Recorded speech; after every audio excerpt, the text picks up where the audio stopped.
का हाथ मिलाना और फॉर्मेलिटी का हाथ मिलाना, हाथ मिलाने की क्रिया एक जैसी रहती है, मुस्कुराहट एक जैसी रहती है। आप क्रिकेट के खिलाड़ियों को देखिए, एक टीम जीतती है, एक टीम हारती है।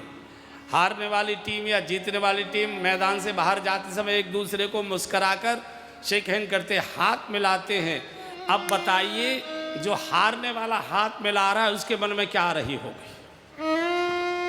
हाथ मिलाने की क्रिया बिल्कुल स्पष्ट है, बिल्कुल पूर्ण है, मुस्कुराहट पूर्ण है, सिर भी हिला रहे हैं मुस्कुराकर, लेकिन मन में साले वो गेंद मेरी गड़बड़ नहीं हुई होती तो ये होता। ये मालूम है कि नहीं मालूम? कहते नहीं, हमको क्रिकेट आज नहीं, कभी कई बार घरों में देखते तो वो जब कुछ ऐसा हो जाता है ना, गेंद इधर से उधर, तो वो कुछ ऐसे से करते हैं ना, तो हम पूछते हैं क्या कहते हैं, बोले अपनी भाषा में ये वही बोलते हैं जो आप बोल रहे हो। ऐसे गाली सबकी एक सी होती है, गाली सबकी।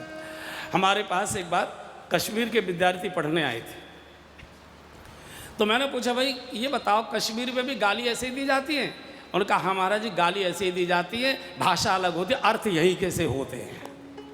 तो गाली हुआ, प्यार हुआ, दोस्ती हुई, दुश्मनी हुई, ये सारे विश्व में एक जैसी होती है, सारे विश्व में।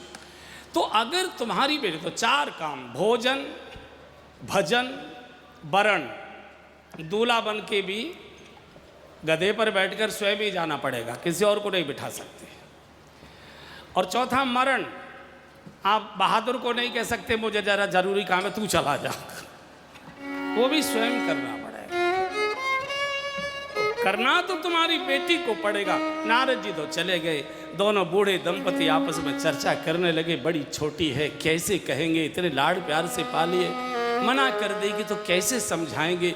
अरे इतने में तो बेटी दौड़कर आ गई, मम्मी मम्मी रात मैंने सपना देखा, वेदशरा नाम के ऋषि आ गए स्वप्न में, और कहा बाबा, एक दाढ़ी वाले बाबा स्वप्न में आए थे, उन्होंने कहा अगर बिटिया तुम वन में जाकर तप करो तो तुमको भगवान शिव मिलेंगे पति के रूप में। माँ अगर आपकी आज्ञा हो तो मैं वन में तप करने चली जाऊँ। आप कल्पना करो, माता पिता ये सोच रहे थे कि कैसे इसका मन तैयार करें, और बेटी मांग करने चली आई कि आपकी आज्ञा हो। और इसी को संतान कहा, जो माता पिता को संकट से उबारे उसको ही संतान कहते हैं, जो माता पिता को संकट में डाले वो संतान नहीं है। कोई गत जन्म का पाप संतान के रूप में शैतान बनकर आया है। संतान तो वो है जो माता पिता को फूल जैसा खिला कर रखती है। नाम भी कोई लेता है कि आपका बालक, आपकी बिटिया, आपका बेटा रोम रोम खिल जाए सुनते ही, उसको संतान कहते। पूरा हिमाचल आ गया, माँ के भी नेत्र डबडबा गए, आज्ञा हो गई, आज हमारी बिटिया तप करने वन में जा रहे। पूरा हिमाचल सब सखियां आई हैं और यहाँ से सबको प्रणाम कर, सबके आशीर्वाद लेकर पार्वती जी वन में आ गई, गहन वन।